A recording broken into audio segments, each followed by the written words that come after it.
እንግዲህ አብርሽ ሄርሜላን እንግዲህ ይቅርታ ጠይቋታል ማለት ነው። እንግዲህ በትናንትናው ቪዲዮ እርግጠኛ ነኝ ወደ ሄርሜላ ይሄዳል፣ ከሷም ጋር ብዙ ቪዲዮ ይሰራል። እንዲሁም ደግሞ እስከ ቀለበት እንዲሁም እስከ ሰርግ ሊሄዱ ይችላሉ ብያችሁ ነበረ። በእርግጠኝነት ይህም የማይቀር ነው ማለት ነው። እንግዲህ ከሩት ጋር የምር ከተለያዩ ማለት ነው። እንግዲህ ትናንትና ሩት ያሳየችው እንትን የእውነት ነው የሚመስለው ፊቷ ላይ ማለት ነው። ነገር ግን ልጅቷ ትወና ስለምትችል ያው ሁሌም የመጣላት የመታረቅ ቪዲዮ ስለሆነ የሚሰሩት ያው በዚህ ነው የለመዱት ማለት ነው። እና የእውነት አድርገው ማስመሰል ይችላሉ በእርግጥ ነገር ግን እንግዲህ ለጊዜው ነው እንጂ በእርግጠኝነት ይቅርታውን እንደምትቀበለው አልጠራጠርም ማለት ነው። ምክንያቱም ይቅርታ አድርጌልሃለሁ ግን ይቅርታ አድርጌልሃለሁ ማለት ከአሁን በኋላ አብሬ እሆናለሁ ማለት አይደለም ብላ ነው እንግዲህ ጥላው የሄደችው ማለት ነው። ይገርማል። እና እነዚህ ጓደኞቹ እንግዲህ ያው ለእሷ ነው ወግነው የመጡት ማለት ነው። በነገራችን ላይ አሁን ሄርሜላ የምትባለው ልጅ ማለት ነው በትዳር ላይ ገብታ እንደገና ደግሞ አሁን በቃ ማለት ያኔ በአንተ ስንት ተብዬ ምናምን ምናምን ምናምን እና እንደውም ብዙ ሰው ነው የሚደግፋት እሷን ማለት ነው። ያኔ ትክክል አይደለችም ግን ብዙ ለስራ የሚሆን እንደውም ብቻ አላቅም ሄርሜላም ብዙ ሰው ነው የሚደግፋት እና ሩታን ነው የሚሰርቧት እና መሰደብ ያለባት ሄርሜላ ናት። ሩታ መሰደብ አልነበረባትም። እንዲሁም ደግሞ በትዳር ላይ ገብታለች ሄርሜላ ተብዬዋ ብዙ ነገር አድርጋለች። ከሰው ባል ጋር ብዙ ጊዜ ቪዲዮ ሰርታለች ምናምን እና ያው ለስራ ነው እንደውም ያስባለን እንደውም እንደዚህ አብሮ ስትንዘላዘል ዝም ስላለች ሩቲ ለዛም ነው ማለት ነው። እና ለማንኛውም አብርሽ እንግዲህ መግቢያው ላይ ሲሰራ ሄርሜላን ይቅርታ መጠየቅ እፈልጋለሁ፣ አውቃለሁ አስቀይሜያታለሁ፣ ነገር ግን እኔ የምፈልገው ይቅርታዋን ብቻ ነው ያለው ማለት ነው። እንግዲህ ተመልከቱ፣ ድራማ ነው የምንለው እኮ ለዚህ ነው።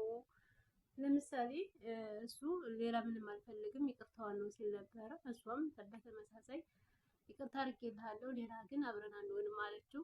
እንዲሁም ደግሞ ሩቴ ስትመጣ መጀመሪያ ማለት ነው በፊት በዛኛው ቪዲዮ ሩቴ ስትበቀላቸው ማለት ነው ልትበቀልህ እያስመሰለች ነው እንጂ የምሯን አልተመለሰም ስትል ነበር ነው።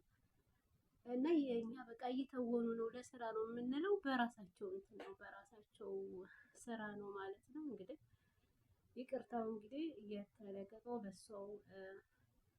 በዛው በሄርሜላ አካውንት ላይ ነው ማለት ነው። ለማንኛውም እናያለን እንግዲህ ምን እንደሚፈጠር ማለት ነው። ሰላም ውድና የተከበራችሁ ለዚህ ቻናል አዲስ ካላችሁ ሰብስክራይብ፣ ላይክ፣ ሼር እያደረጋችሁ አበረታቱ ውዶች፣ አመሰግናለሁ።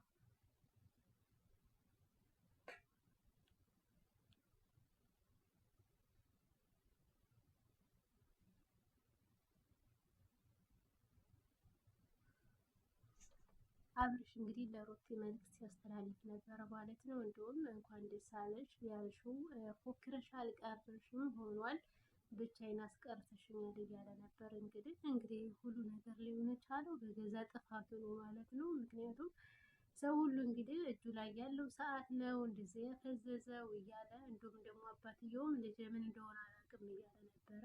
እንግዲህ ሰው እንደዚህ ሲላቸው እንደውም ጨርሰው ባሰባቸው ማለት ነው። ያኔ የኢየሱስ ስራ ሰው የወደደው መሰለውና እየነጋገሙት መጡ በዚህ ስራ ማለት ነው። እና እኛ ራሱ ለስራ ነው እኮ የምንለው በዚህ ነው። እንዴት ሩቲ እስከዚህ ድረስ እስኪሄዱ ድረስ እንዴት ዝም አለቻቸው? እንደውም አንዳንዱ ሰው ሩታን የሚሰርባት ለምን ዝም አለች እያሉ ነው። ሄርሜላን ደግሞ ለምን በሰው ትዳር ገባሽ እያለ ነው ማለት ነው። እሱ ደግሞ ትዳሩን ስትሆን ከዚች ጋር ይንዘላዘላል።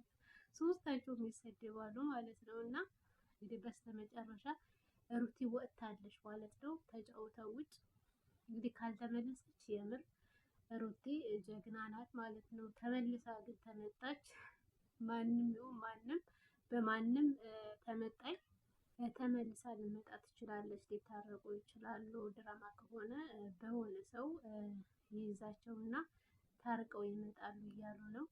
ለማንኛውም እኛም አብረን እናያለን። የእውነት ተተመለሱ እነሱን ማመን ይከብዳል።